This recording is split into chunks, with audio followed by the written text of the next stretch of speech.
The sun rose with its usual Flaxborough modesty, washing the market square in a shade of pale, apologetic gold. The town's pigeons, punctual and joyless, had already assembled atop the library cornice, peering down with bureaucratic interest as Miss Celandine Prowse approached the door.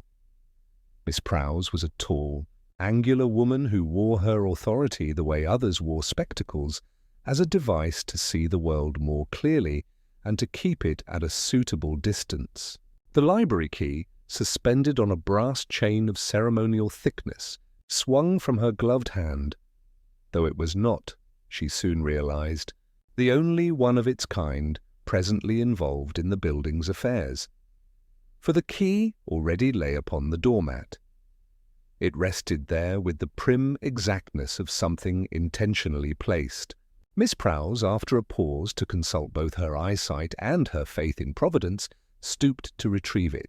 The lock yielded to the key she carried, as if to assure her that the ordinary order of things was quite restored.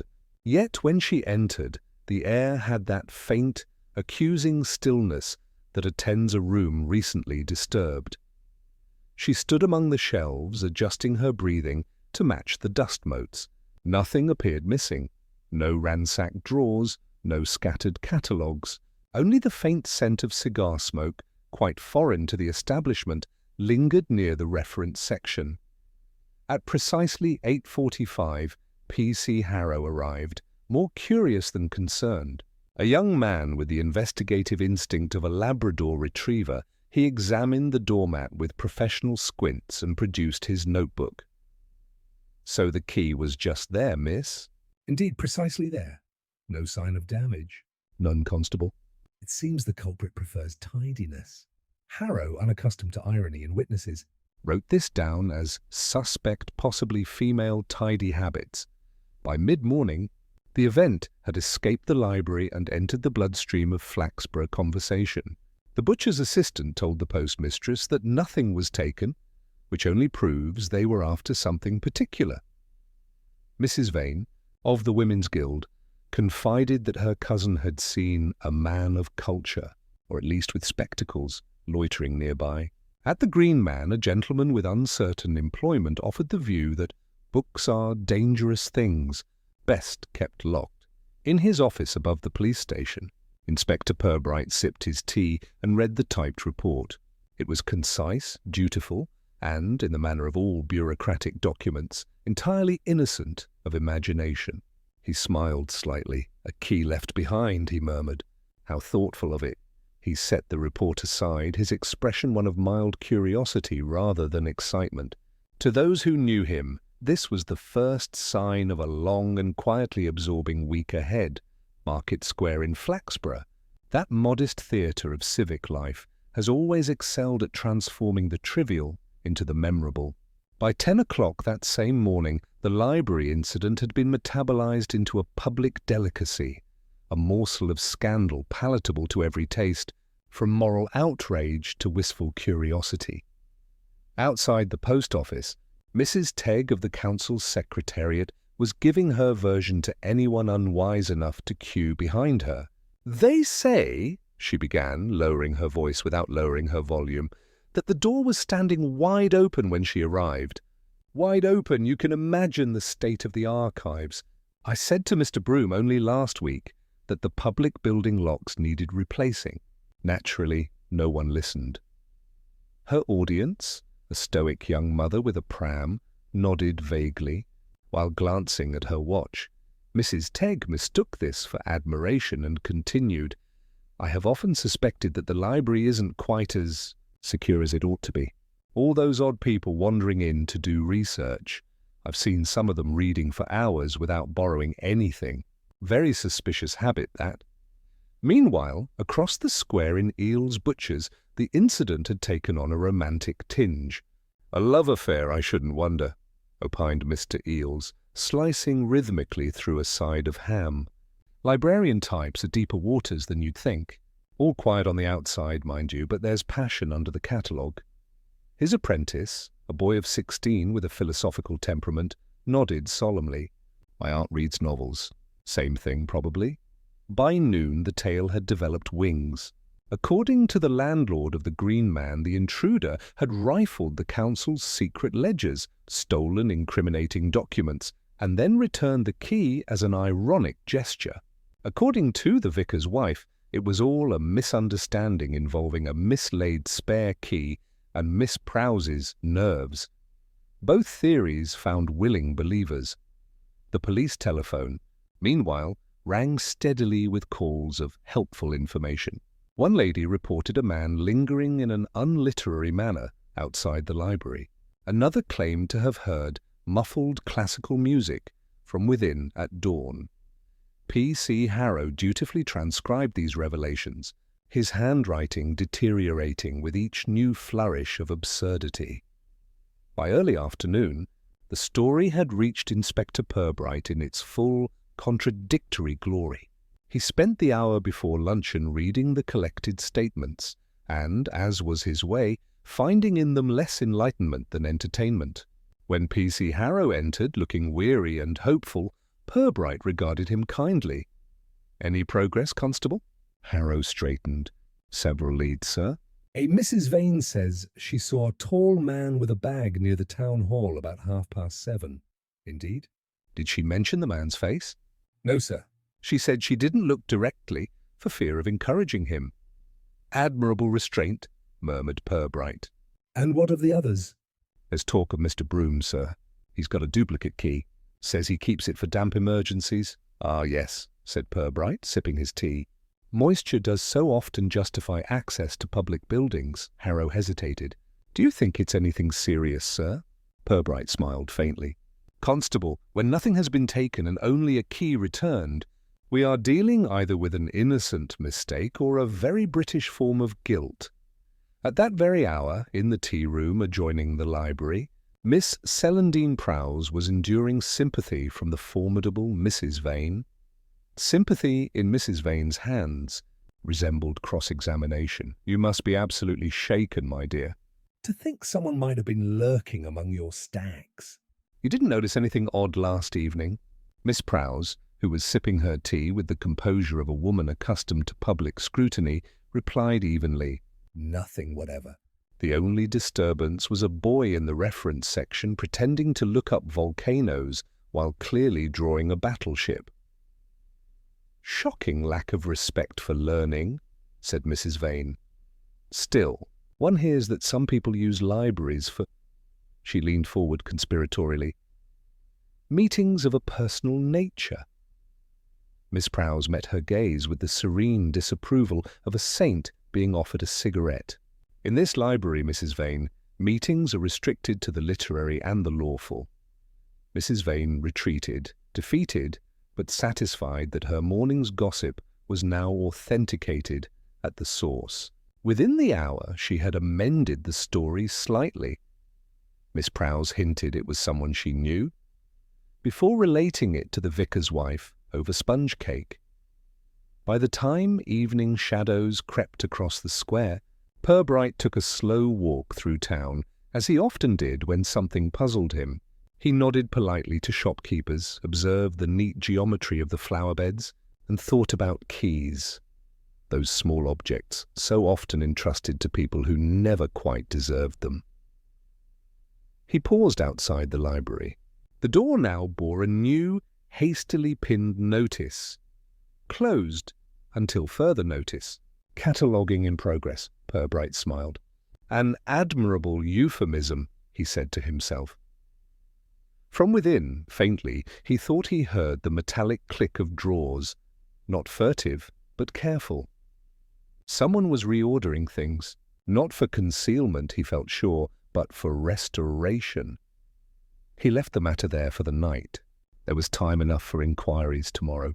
After all, no one in Flaxborough ever moved quickly unless compelled, and certainly not by guilt alone. When he returned to the station, Sergeant Malley was waiting with a file under his arm. "Report from the council office, sir." "The town clerk wants assurance it's nothing political." Purbright accepted the file, his tone mild. "Reassure him, Sergeant. In Flaxborough, crime is rarely political, merely personal, with municipal trimmings."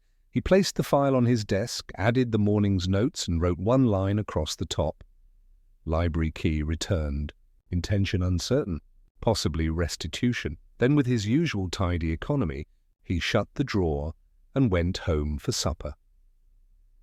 The following morning brought to Flaxborough the kind of weather that seemed tailor-made for minor police work. Dry enough for walking about, grey enough to justify indoor interviews. Inspector Purbright, who held that the English climate was God's way of reminding mankind to stay civil, set out for the public library shortly after 10. Notebook in pocket, curiosity in tow, the building, a Victorian institution of red brick and civic conscience, smelled faintly of furniture polish and prudence. Miss Celandine Prowse awaited him at her desk, upright, alert, and composed in the severe style of a woman for whom posture had become principle. "Inspector Purbright," she said, rising with formal courtesy. "How kind of you to come yourself." "I do hope this little business hasn't been exaggerated into melodrama." "Not at all," said Purbright, his tone one of quiet reassurance. "We make a practice of examining even the most delicate mysteries, Miss Prowse, and in Flaxborough, delicacy is our most abundant mystery." Her lips twitched, a half-smile of reluctant amusement. "I suppose one might put it that way."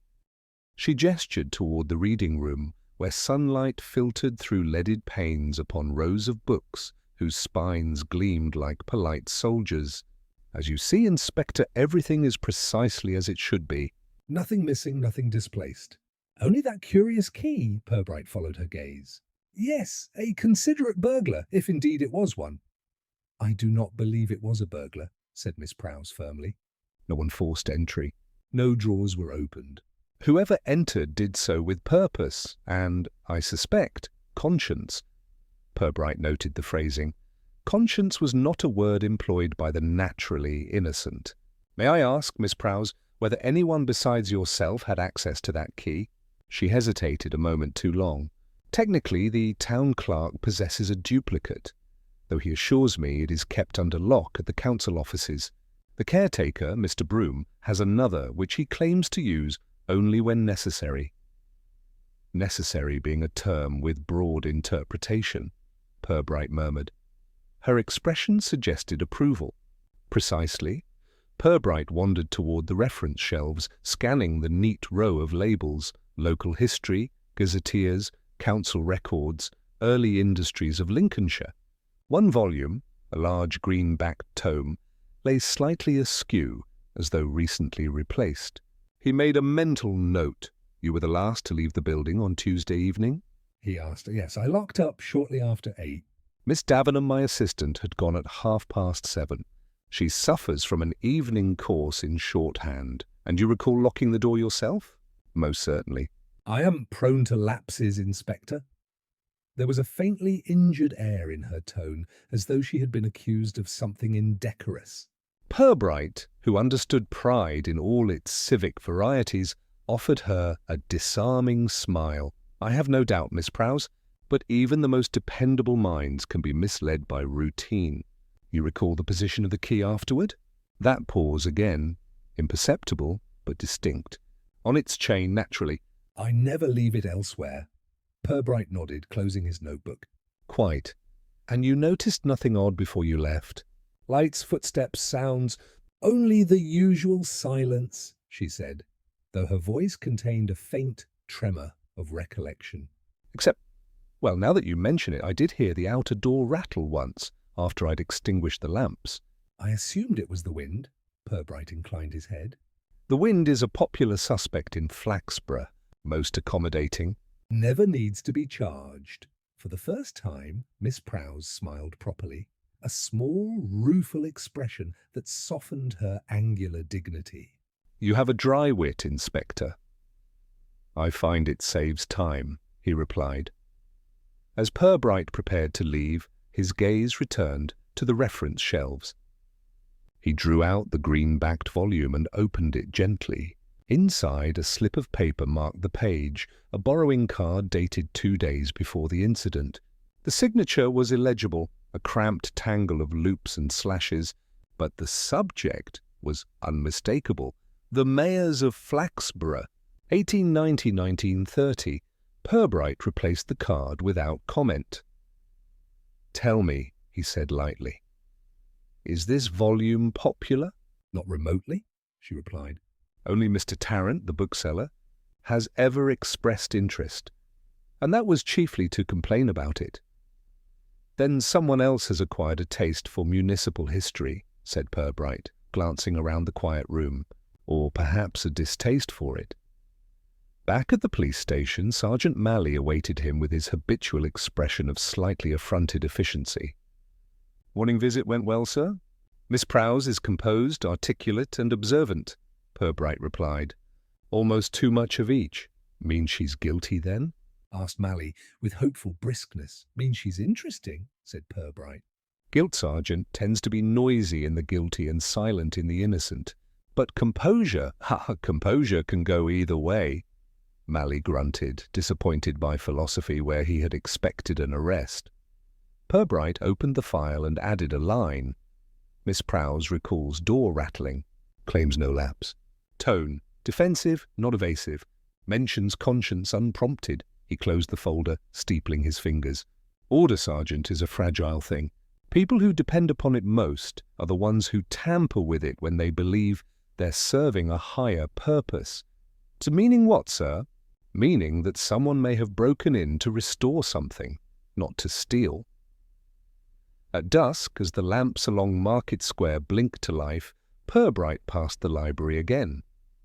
Through the window he saw Miss Prowse bent over her desk, her posture unchanged, her lamp a small island of calm in a sea of dusk. For a moment he thought she looked not worried, but relieved, as if some long private weight had at last been quietly shifted. He made a note to ask about that later, but not yet. In Flaxborough, timing was everything. Answers arrived only after one had properly listened to the silences. The next morning found Inspector Purbright in the cramped anteroom of the town council offices, a space that smelled faintly of linoleum, dust, and procedural delay. On the wall hung a framed copy of the Borough Charter, 1892, beside a large clock that was both 10 minutes slow and permanently offended by it. The clerk had promised to send Mr. Broom in directly. The promise, Purbright suspected, had been made largely to postpone further conversation. He waited, reading the council's framed motto, "Probity and Progress." It was, he reflected, a slogan that invited contradiction. Moments later, the door opened to admit a man who appeared to have been designed by nervousness for its own amusement. Edwin Broom was short, rounded at all angles, and possessed a face that perpetually apologized for its own existence. His cap was clutched so tightly in both hands that it might well have been a confession. "Ah, Mr. Broom," Purbright said kindly, "do sit down. You must be very busy these mornings, what with all the municipal excitement." Broom perched on the chair's edge as though to minimize wear on public property. "Aye, sir." "I've heard plenty about it. Terrible thing, the key and all." "Never known the like?" "Indeed," Purbright replied. "And yet you possess one of those very keys, I'm told." Broom swallowed. "Well, yes, sir. That is to say, I did. Still do, of course. It were given me for damp emergencies, like Miss Prowse said. You get a lot of condensation in the lower stacks, see? Spoils the bindings." "An honourable purpose," Purbright said. "And have you used that key recently?" "Not in months, sir. Not since March, when that leak come down through the skylight." "I've kept it safe." "In me drawer at home." "Wouldn't dream of using it without permission." Purbright finished gently.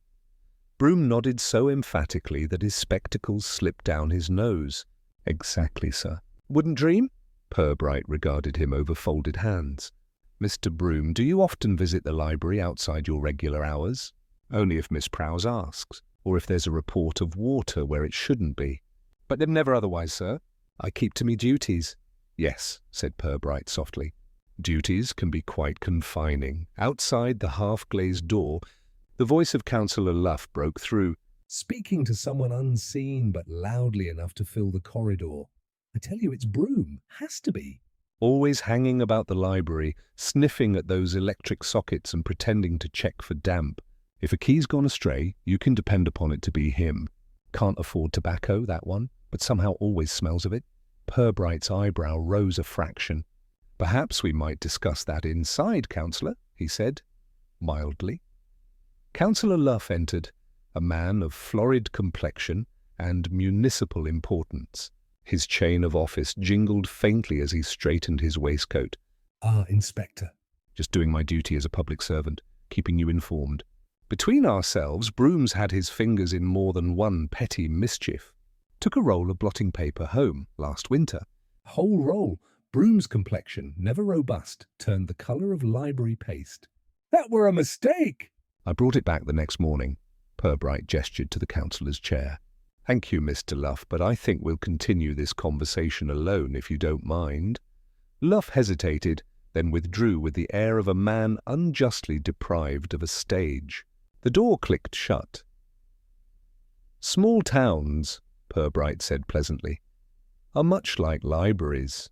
Mr. Broom, people borrow one another's reputations without quite intending to return them. Broom managed a weak smile.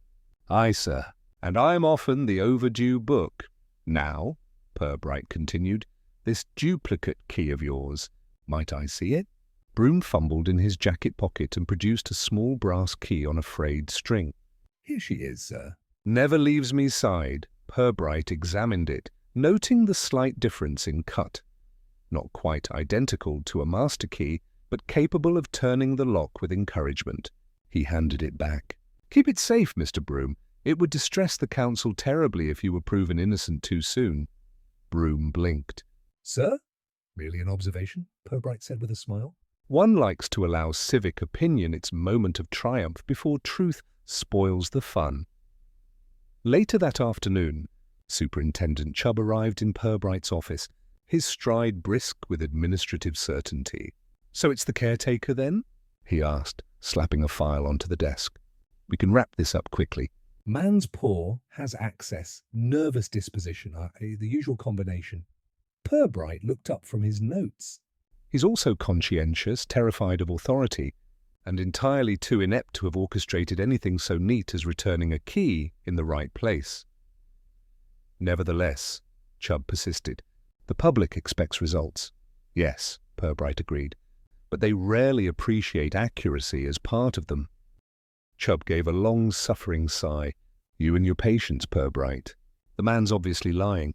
Possibly, said Purbright, but only about something smaller than theft. He's concealing embarrassment, not guilt. The two look remarkably alike if you squint. That evening, Purbright took a quiet walk along the river path, mulling over his notes. The ducks, whose civic sense of timing was beyond reproach, drifted past at their usual hour. The town, seen from that distance, appeared almost innocent. A polite arrangement of chimneys, roofs, and unspoken hypocrisies. He thought again of Broom's words. Damp emergencies. A curious phrase. It sounded like an excuse invented for the benefit of the self-righteous, which in Flaxborough usually meant the self-interested. Someone, he decided, had used the key with permission once, and without it now. The difference between then and now might prove crucial. He turned toward home, the night air cool and faintly perfumed with coal smoke. Above the rooftops, the library windows glimmered like tired eyes. Keys, he murmured to himself, are faithful things. It's the people who use them that wander. By Thursday morning, Flaxborough had lost some of its earlier excitement. The library break-in had become yesterday's diversion, displaced by fresh speculation over the vicar's new motor car and an outbreak of suspiciously expensive hats among the women of the Town Improvement Society. Yet Inspector Purbright's interest in the matter had not dimmed. To his mind, mysteries were not unlike gardens. The more carefully one weeded them, the more one discovered about one's neighbours.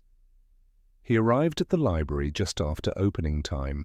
The building, as ever, had that particular hush, that seems to belong to rooms where people come less to learn than to avoid being overheard. Miss Celandine Prowse looked up from her desk with an expression halfway between caution and cordiality. "Good morning, Inspector. I trust you've come to announce the culprit has been caught and publicly rebuked." Purbright smiled. "Not quite yet, I'm afraid. I've only come to return a borrowed impression, indeed," she said, arching one eyebrow.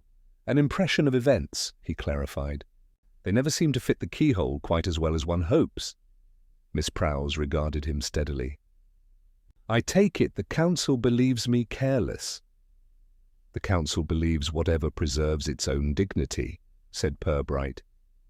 "Fortunately, my responsibilities lie elsewhere." He strolled toward the reference section, hands clasped loosely behind his back. The morning light slanted through the high windows, picking out the dust in golden threads. He paused beside the green-backed mayors of Flaxborough, 1890-1930, the book that had seemed disturbed during his last visit. It stood now precisely in line with its neighbours. Too precisely, he thought. He pulled it out again, leafed through the pages, and stopped. The card still rested where he had found it, face down.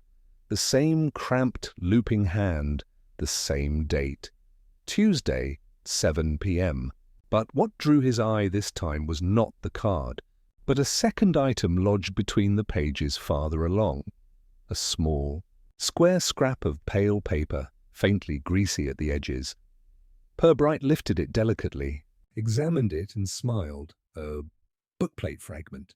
Torn neatly from the front of a volume, bearing in faded ink the words "Presented to the Borough Library by Alderman Horace Chubb, 1904, Alderman Chubb, the superintendent's late uncle, a civic benefactor famous for his moral lectures and unwise investments."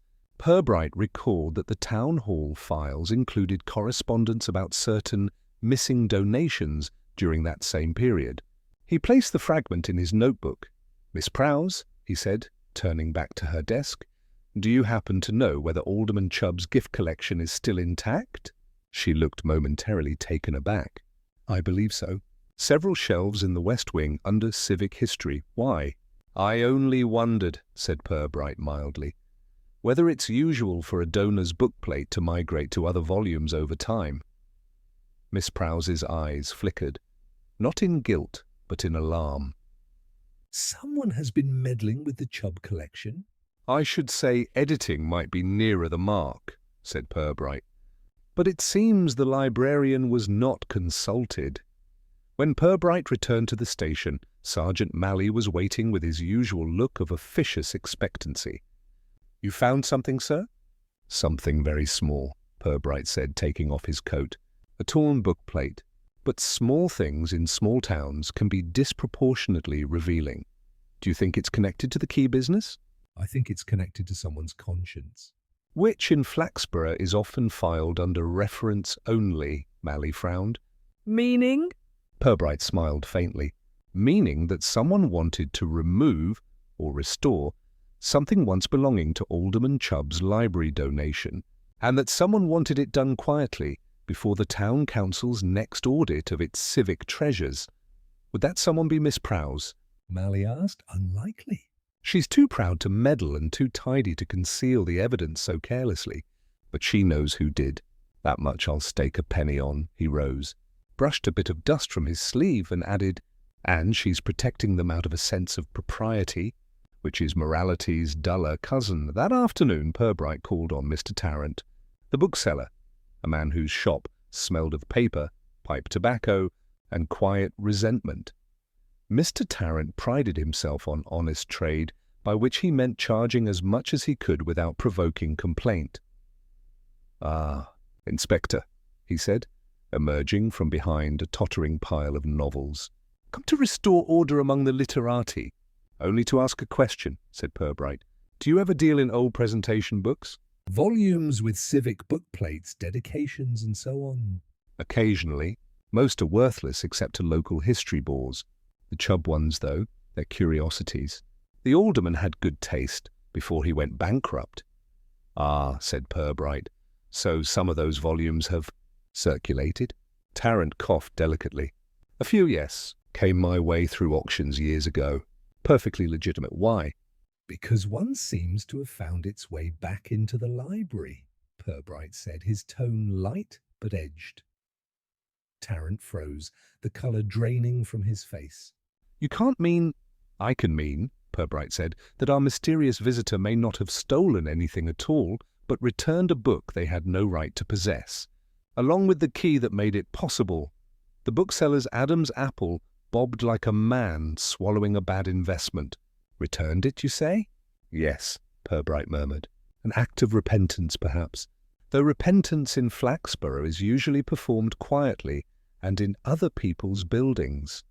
That evening, as the rain began to fall softly over Market Square, Purbright sat by the window of his small study, reviewing the day's discoveries: the torn bookplate, the trembling bookseller, the librarian's guarded civility.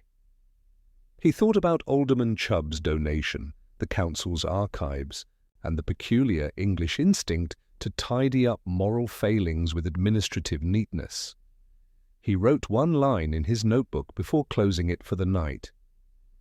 Returned book, Ash restored conscience. Question, whose? Then, smiling faintly, he added a second note beneath it. Trivialities, when polished, often reflect larger things. He turned off the lamp. Outside, the library windows glimmered again, patient, discreet, and full of secrets waiting to be alphabetized. Flaxborough, in its genteel and undisturbed way, had begun to tire of the library affair. For most residents, the matter had passed comfortably into the realm of conversational fossils, a curiosity to be exhumed at teas and hairdressers' chairs whenever a lull required reviving. But for Inspector Purbright, the soil was still freshly turned. He had, by this stage, identified 3 people whose interest in the library's contents seemed to reach beyond ordinary culture: Mrs. Tegg of the Council Secretariat, Mr. Tarrant, the bookseller, and Dr. Lionel Neame, the local historian. Between them, he suspected, lay the human compost from which the mystery had quietly sprouted. Mrs. Tegg, the keeper of paper morality misses. Tegg received him at her office with an expression suggesting that official business was not only sacred, but slightly personal. The room was lined with filing cabinets that gleamed as though they, too, possessed consciences, Inspector, she said, clasping her hands with bureaucratic fervour. This unfortunate incident has put the council in a most delicate position. The ratepayers, naturally, must not think their institutions unsafe. Indeed not, said Purbright mildly, though safety, in my experience, depends less on locks than on who holds the keys. Mrs. Tegg blinked, uncertain whether she'd been complimented or warned. Quite so. I've always said access should be strictly regulated. The fewer people with keys, the fewer the complications. A sentiment the Almighty himself might envy, murmured Purbright. Tell me, Mrs. Tegg, you're responsible for maintaining the council's inventory of gifts and donations, are you not? Entirely so, she said, a little proudly. Every item accounted for. Well, except perhaps a few books that vanished from the Chubb collection decades ago. Long before my tenure, I might add. Ah, said Purbright softly. And if one of those books was suddenly to reappear? Mrs. Tegg stiffened. Then proper procedure would require its immediate documentation and report to the audit committee. Though, she added with a trace of unease, I do hope you're not suggesting Not at all, said Purbright, rising. I merely wondered how far conscience travels on municipal stationery. He left her to puzzle over that, closing the door gently behind him. To Mr. Tarrant, the bookseller's burden. At Tarrant's shop, the air was dense with gilt and the faint aroma of pipe tobacco. The bookseller greeted Purbright with a smile so forced it might have been nailed in place. Inspector, he said, I've been giving thought to our last conversation about that Chubb volume. How conscientious of you, said Purbright, browsing a shelf of unsold biographies. Have you recalled how such a book might have re-entered the library's possession? Tarrant hesitated, then sighed theatrically.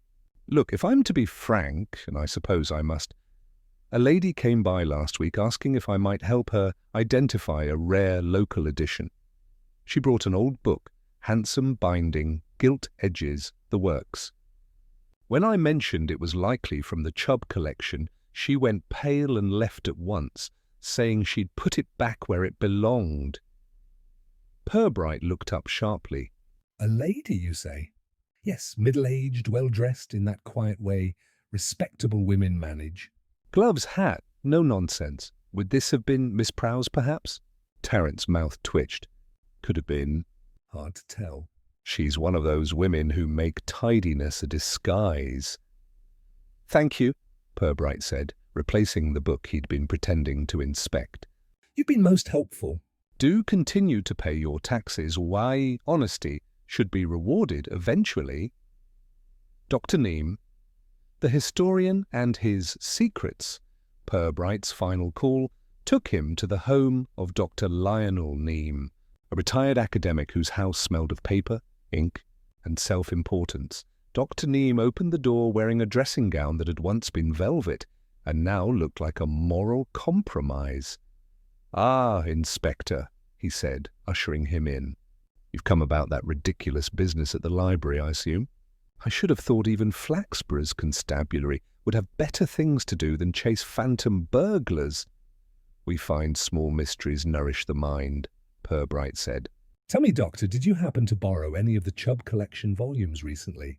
Dr. Neame's eyebrows lifted in mock surprise. "Good heavens, no. Those relics?" I have my own books, Inspector. "Better editions. Fewer civic platitudes. Yet," Purbright observed, "someone with scholarly interest has been consulting the mayors of Flaxborough, 1890-1930, and the card bears handwriting not unlike yours." The historian's smile faltered. Coincidence, surely? Indeed, said Purbright. Coincidence is Flaxborough's favourite pastime. One sees it everywhere, in meetings, minutes, and marriage certificates. Dr. Neame drew himself up. "I hardly see how my private studies concern the police." "Neither do I," Purbright said, rising. Not yet. He paused at the door. "Though I am told Alderman Chubb's donation included a number of letters, some quite personal, between him and his contemporaries on the council." The historian's eyes flickered. "Those were never meant for public reading." "Ah," said Purbright gently.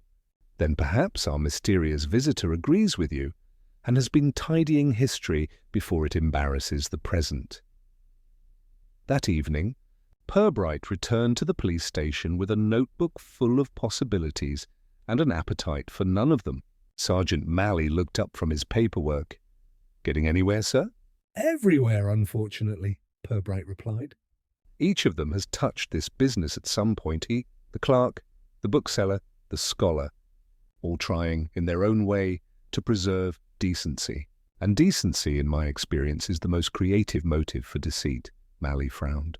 "So you think it's about hiding something?" Not hiding, said Purbright. "Rearranging.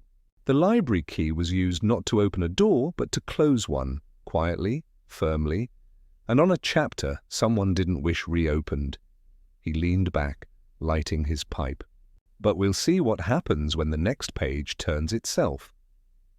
Saturday began with rain, the drab, respectable sort of rain that Flaxborough specialized in.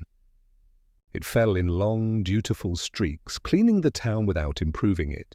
Inspector Purbright, who had been halfway through his morning tea, was interrupted by a sharp knock at his office door. Sergeant Malley entered, looking both indignant and pleased, the way policemen often do when something has gone wrong somewhere else. "Town Hall this time, sir," he announced. "Caretaker found the safe open at 7:30. Nothing seems to be missing, except a small envelope from the personnel drawer." Purbright regarded him mildly. "Ah, so we've graduated from the library to the council chambers. Our criminal shows a taste for architecture. Should we call it a burglary, sir? Only if we can think of a more interesting term than embarrassment." He set down his cup, reached for his hat, and gestured to Malley. "Well, come along. Let's see what civic virtue looks like when it's been tampered with. The town hall, with its clock tower and habit of self-importance, stood squarely at the heart of Flaxborough like a conscience carved in limestone. Inside, the caretaker, Mr. Trigg, was wringing his cap in despair. "I checks it every night, sir," he insisted. "Door locked proper, bolt slid home. But this morning, I finds the safe door open. Not forced, mind you. Just open like someone with a key had been." "Anything missing?" asked Purbright. "Not much, sir. Just an envelope, small brown one from the personnel files. Said private, 1948, that's all I saw." Purbright's expression remained tranquil, but his mind sharpened. "And who knew the combination?" "Only the town clerk, sir. And Mrs. Tegg, of course. She keeps the duplicate, says it's for continuity of governance." "Which in Flaxborough," murmured Purbright, "means continuity of secrets." Mrs. Tegg was summoned. She arrived briskly, umbrella dripping, cheeks flushed with civic indignation. "Inspector, I am positively mortified." "A second incident within 1 week. And again, nothing stolen of real value." "This town will become a laughing stock. It has survived worse," Purbright said kindly. "Tell me about this envelope." "Old staff file," she said briskly. "Contained some correspondence about employment irregularities in the post-war years. I believe Miss Prowse's father was mentioned. The late Alderman Prowse." Purbright glanced up. "Indeed, and this file was under lock until last night." "Of course, no one has touched those papers in years." "Until now," said Purbright. "You may find that even the past develops curiosity when denied daylight for long enough." Mrs. Tegg pressed her lips together. "Really, Inspector, I do wish you wouldn't make it sound poetic. We're talking about procedure." "Ah, but procedure," Purbright murmured, "is simply poetry in triplicate." He left her to restore order and walked slowly back toward the library. The rain had eased, and the cobblestones shone like wet sealskin. He found Miss Prowse at her desk, as ever, serene, contained, and faintly brittle. "Another key has misbehaved," Purbright said conversationally. She looked up sharply. "Town Hall?" "You're remarkably well informed, Miss Prowse." Her composure flickered for the briefest moment. Miss Tegg telephoned. She was distraught. "I told her such things often turn out to be mistakes." "Perhaps," said Purbright, "but mistakes don't usually synchronize so neatly." He studied her face, noticing again that particular calm. Not false calm, but the practiced kind, as if she'd made a lifelong study of stillness. "I wonder," he said quietly, "whether you recall your father ever mentioning a file from his council days, something best left unread?" Miss Prowse's eyes dropped to the papers before her.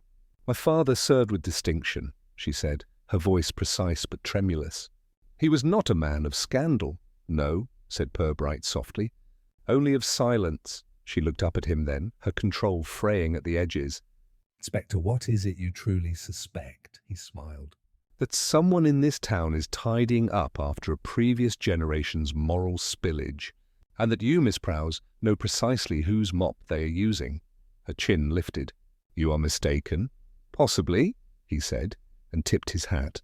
"But I find mistakes most instructive. That afternoon, Purbright convened a quiet meeting in his office with Superintendent Chubb, who entered like a man convinced he was about to be vindicated. "I've said it all along," Chubb declared.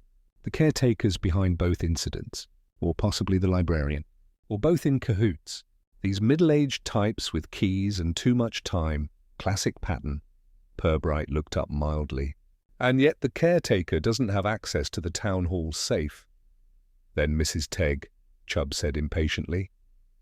"She's always ferreting about with files."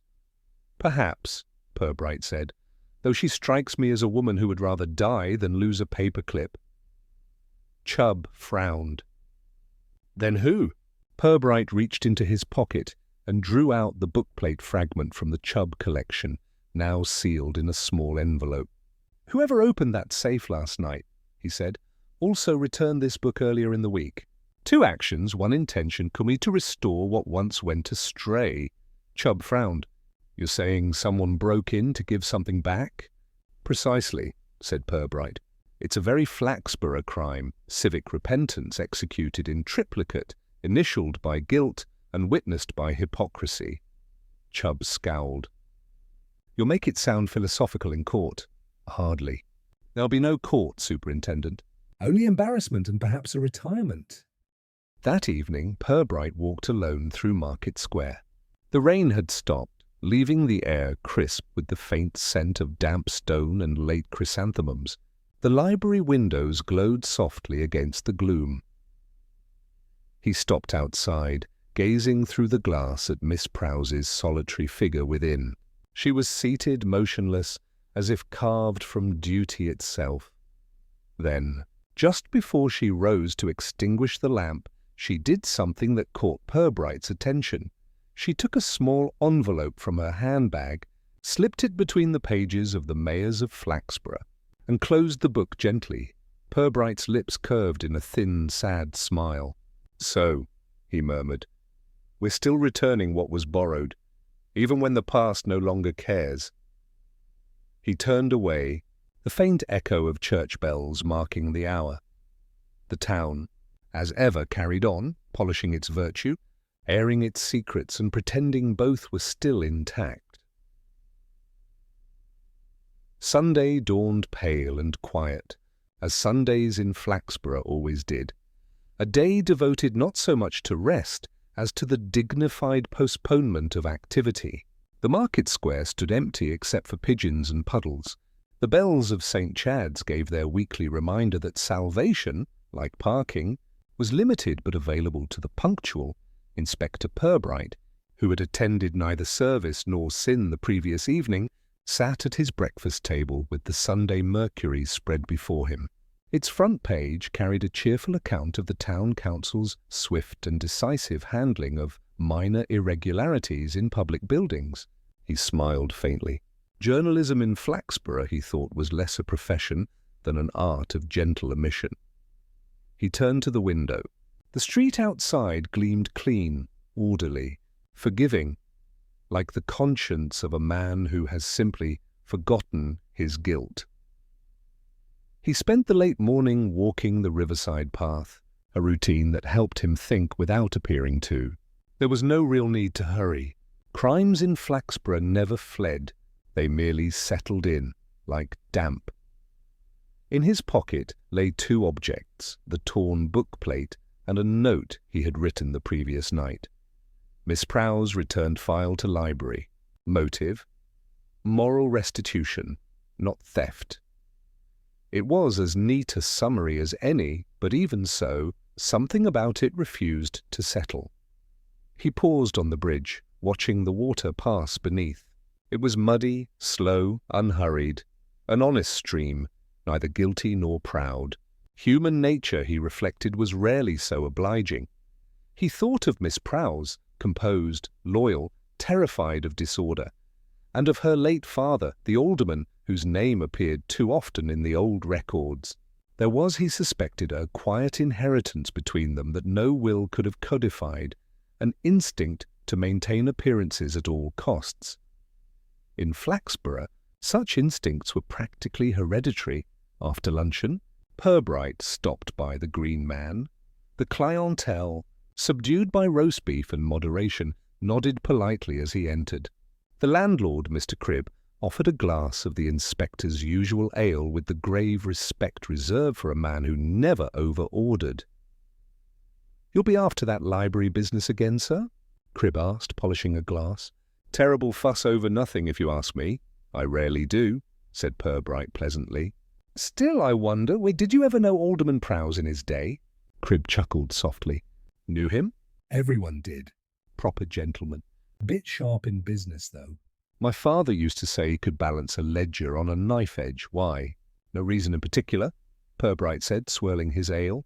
"Except that virtue, like furniture, tends to leave marks when it's been moved." Cribb nodded sagely as though understanding, which he didn't, and changed the subject to cricket. Purbright listened with half an ear, his mind still occupied with ledgers and knife edges. Later that afternoon, he visited Mrs. Teetle, widow of the former chief clerk, and one of the few people in town with an honest affection for reminiscence.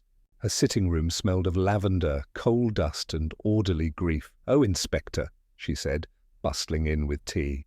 "You've been asking after those old council matters again. You'll find no excitement there, I'm afraid.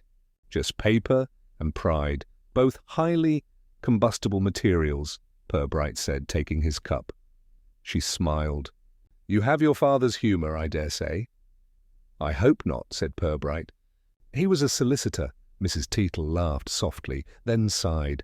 "It's funny, you know, that Miss Prowse. She's very much her father's daughter. Same stiffness, same sense of duty.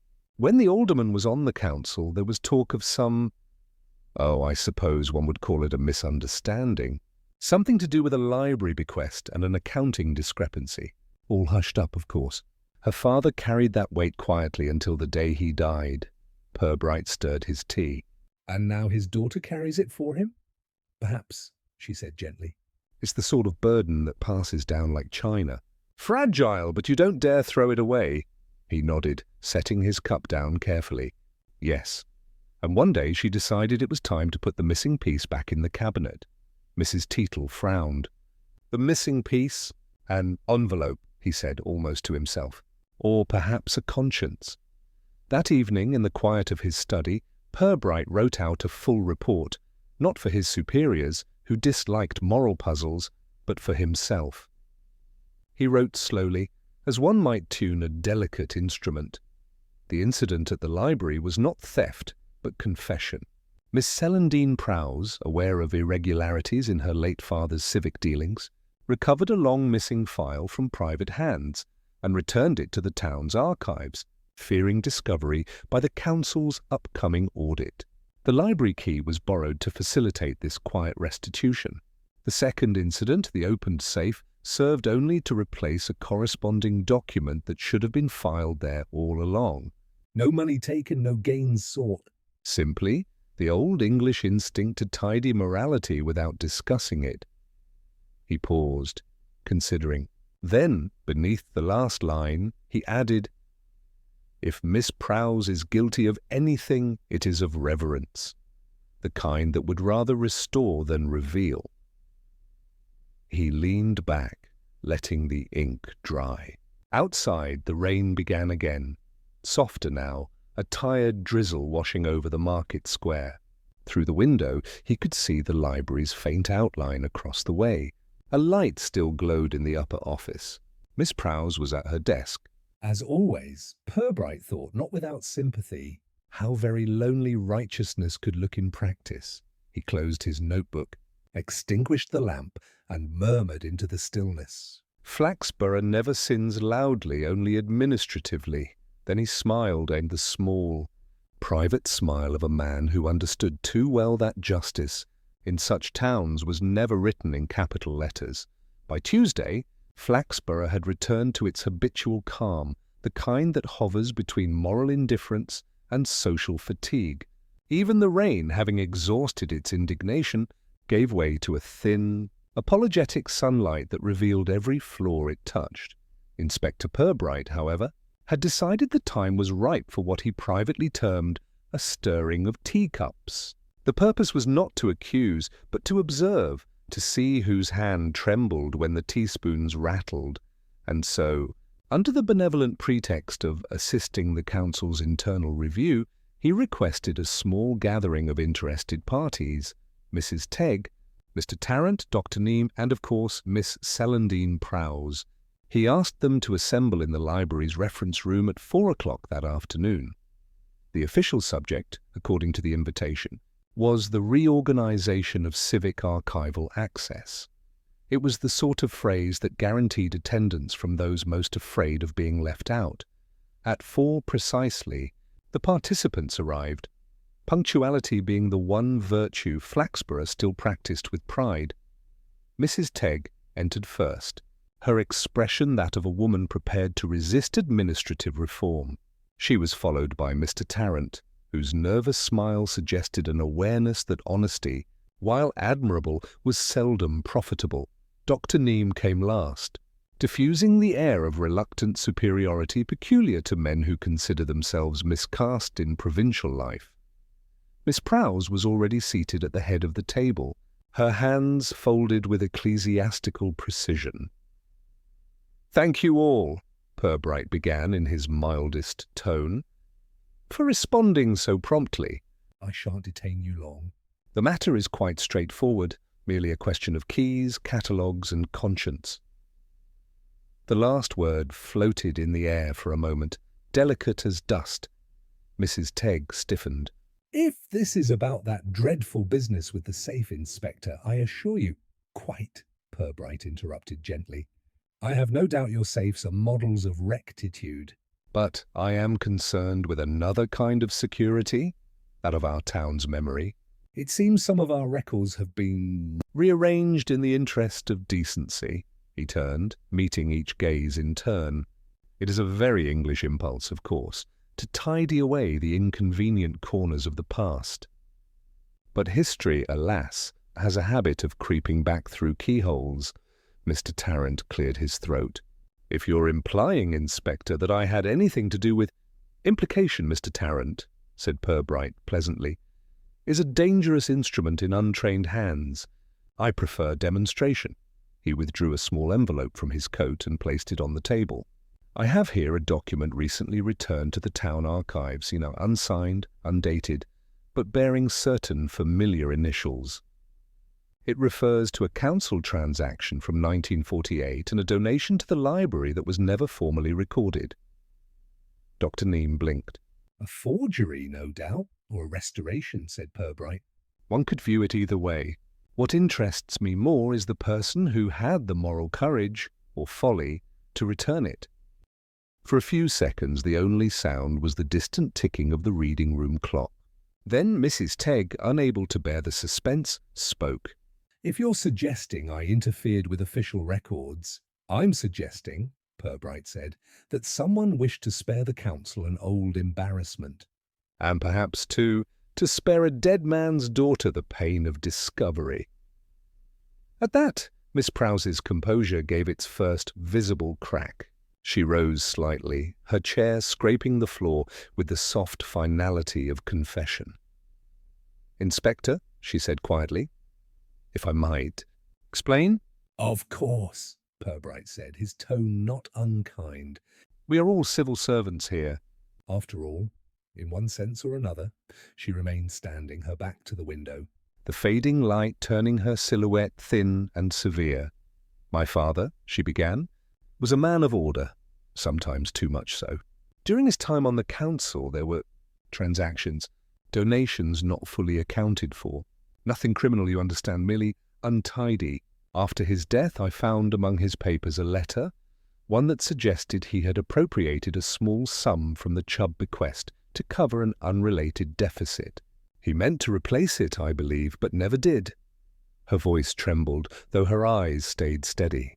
"When I learned the council intended to review its historical accounts, I knew the file would come to light. So I used the library key to put the letter back where it belonged, among the official papers." I thought if it were discovered there, it would seem simply— "Misplaced, not concealed? And the town hall safe?" Purbright asked gently. "I had to replace the duplicate copy, Inspector." "It seemed fitting that both ends of the story be joined again," she smiled faintly. "My father always hated incomplete filing." There was silence, deep, civil, awkward. Mrs. Tegg's mouth opened, then shut again. Dr. Neame coughed into his handkerchief. Mr. Tarrant began polishing his spectacles as if legal absolution might be achieved through friction. Purbright regarded Miss Prowse with something approaching admiration. "You understand, of course, that what you've done is technically illegal." "I do," she said calmly. "But I think my father would have approved. He valued propriety above honesty, and I've given him both in moderation." Purbright inclined his head. "Then I see no need to disturb that equilibrium. The matter will remain between ourselves and the minutes, which, being unofficial, can be conveniently misplaced." Mrs. Tegg let out a small gasp. "Inspector, you cannot mean—" "I can, Mrs. Tegg," said Purbright. "And I do." "The law has no appetite for correcting moral housekeeping.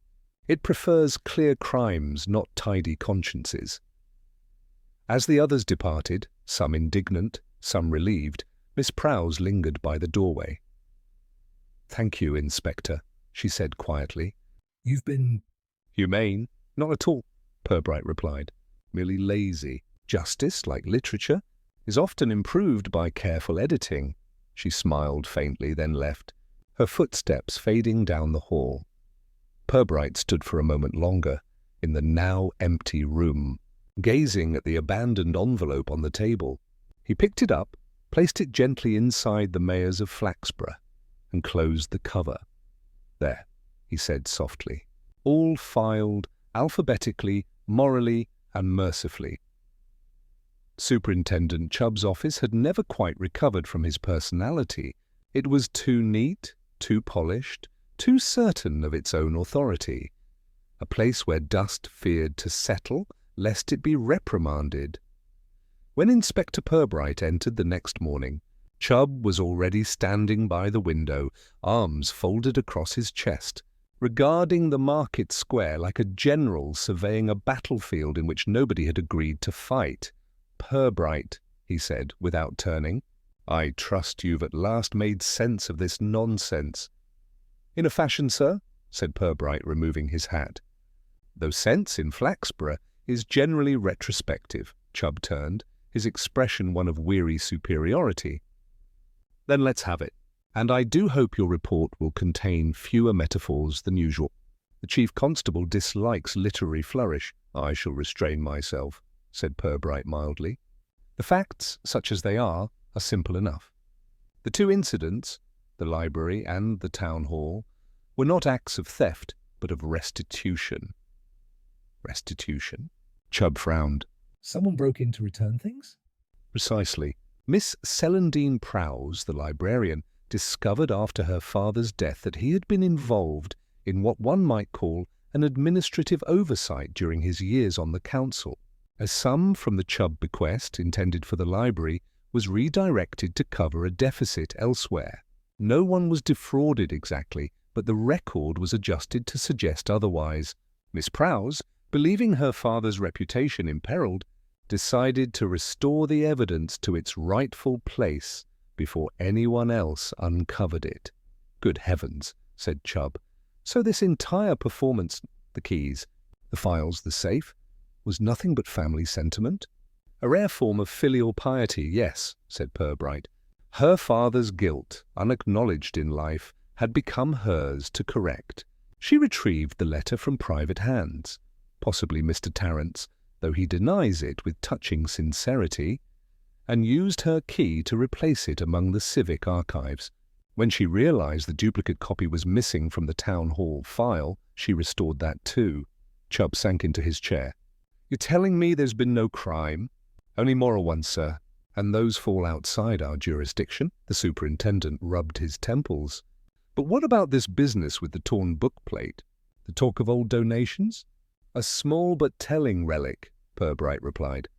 "A fragment of the Chubb collection, torn from one of the books used to conceal the letter." The book, like the letter, was quietly returned. Our librarian's neatness exceeded even her caution. Chubb scowled. "And you're content to let her off?" "I'm content," said Purbright, "that she's done more to tidy up civic history than the entire council has managed in a decade." Chubb rose, pacing. "Still, appearances must be preserved. The mayor will expect a report that doesn't make us look like fools." "Then I suggest," Purbright said, "we inform him that the library incident was a result of clerical misplacement, and the town hall matter an internal reconciliation of documents. Both technically true if one is careful with tone." "You mean lie?" "Certainly not, sir. We shall merely tell the truth in its most convenient form." As Miss Prowse has demonstrated, that's a long-established Flaxborough tradition. Chubb glared at him, then sighed. "You'll be the death of me, Purbright." "Unlikely," said Purbright pleasantly. "I'm much too slow for that." An hour later, Purbright found himself once more in the library. Miss Prowse awaited him, her expression serene, though her eyes, behind the calm, betrayed a weary gratitude. "I had expected," she said, "that you might return in the company of an arrest warrant." "I dislike paperwork," Purbright said, And you, Miss Prowse, dislike untidiness. Between us, we've arrived at an acceptable compromise. She inclined her head. You've been generous. Not at all. Merely practical. The law thrives on motive. Yours was almost virtuous. And, as my superintendent would say, it's bad for morale to prosecute good manners. Her lips curved into a faint, ironic smile. I doubt my father would have seen it that way. On the contrary, said Purbright, he'd have admired your efficiency. He turned, studying the shelves. The Mayors of Flaxborough, 1890-1930, he murmured. A dull title, but surprisingly dramatic contents. I trust it will now rest undisturbed. I think it has earned its peace, she said. Purbright replaced his hat. Then so have you. Outside, the afternoon light had softened to gold. The town seemed, as it always did after scandal, to sigh with quiet relief, grateful not for justice, but for continuity. The butcher's boy whistled past on his bicycle. Mrs. Vane was already retelling the affair in a version that included diamonds, Russians, and a confession under duress. Purbright walked slowly through the square, his coat flapping gently in the breeze. Flaxborough's rooftops gleamed with their familiar self-importance, and the town hall clock, faithful but inaccurate, struck 3 times for 2:30. He paused by the war memorial, glancing up toward the tower where the library's small weather vane turned lazily. Restoration complete, he murmured. No crime, no culprit, no victory. Only the usual English compromise. That evening, in his modest sitting room, he made his final entry in the case file. Case closed. No further action. Cause moral correction of historical irregularities. Recommendation, none. Observation, keys open doors, but guilt prefers drawers. He laid down his pen, reached for his pipe, and allowed himself a smile. Flaxborough, he thought, would never change, and perhaps it was just as well. A perfectly honest town would give a policeman nothing to think about, and thinking was what Purbright did best.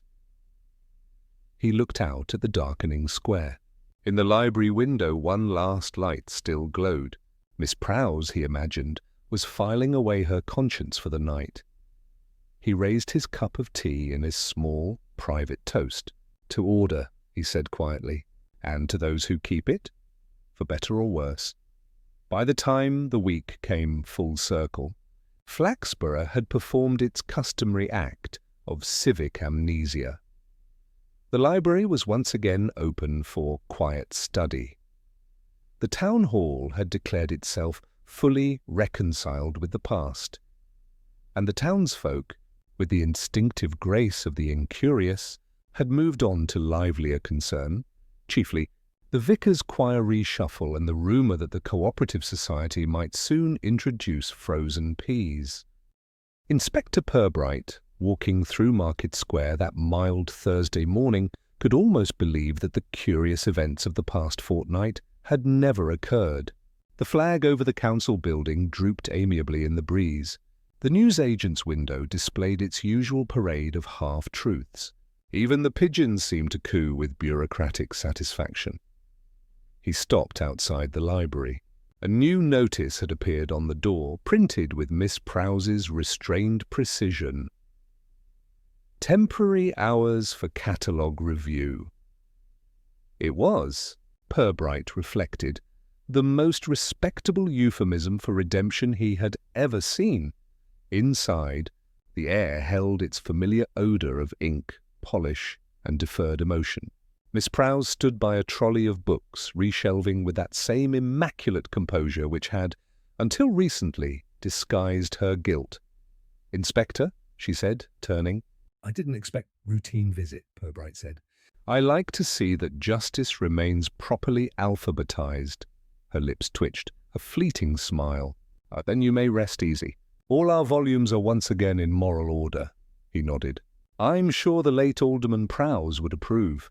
A faint flush rose to her cheeks. Perhaps. He believed that reputation was everything. "And yet," Purbright said softly, "he left it in your hands." That was rather unwise of him, she hesitated. I did what I thought was right. So did he, Purbright replied. You merely tidied up his version. He took a small notebook from his pocket. My report is finished. It contains nothing that would distress the chief constable, or I think your conscience. You've been kind, she said quietly. No, he corrected, merely consistent. In Flaxborough, we prefer to keep our scandals tidy and our decency plausible. When Purbright emerged into the sunlight again, Mrs. Vane was waiting outside the greengrocer's, clearly on the verge of detaining him. Inspector, she called, in tones more appropriate to summoning a reluctant saint. You'll be pleased to know the town's back to normal. Not a whisper about that dreadful burglary. Of course, people say Miss Prowse might retire soon. Nerves, you know. But I told them she's far too sensible for hysterics. Indeed, said Purbright. Miss Prowse is the least hysterical woman I've ever failed to arrest. Mrs. Vane looked briefly puzzled, then brightened. And you never did tell me what the burglar was after, Inspector. Was it money? Documents? Something romantic. Purbright smiled. Something far rarer, Mrs. Vane, decency. Though I suspect it was returned, slightly used. He tipped his hat and left her to repeat that to the next 10 listeners, each of whom would improve upon it by degrees before tea. That afternoon, in his office, Sergeant Malley brought in the day's correspondence with the expression of a man delivering either evidence or pastry. All quiet again. Sir, he said, Counsel wrote to thank you for your discretion. The Mayor says your handling of the matter shows commendable restraint. Purbright glanced at the letter. He must have dictated that before luncheon. Malley lingered. Was she guilty, sir? The librarian, I mean? In a way, said Purbright. But only of doing the right thing too quietly for it to be called virtue. Malley frowned, puzzled. That's not in the manual. It rarely is, Purbright said. Neither are most of the things that make life bearable. He rose, went to the window, and looked down at the square. The clock struck an unconvincing 3.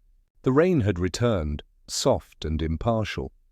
That evening, the Green Man was almost full.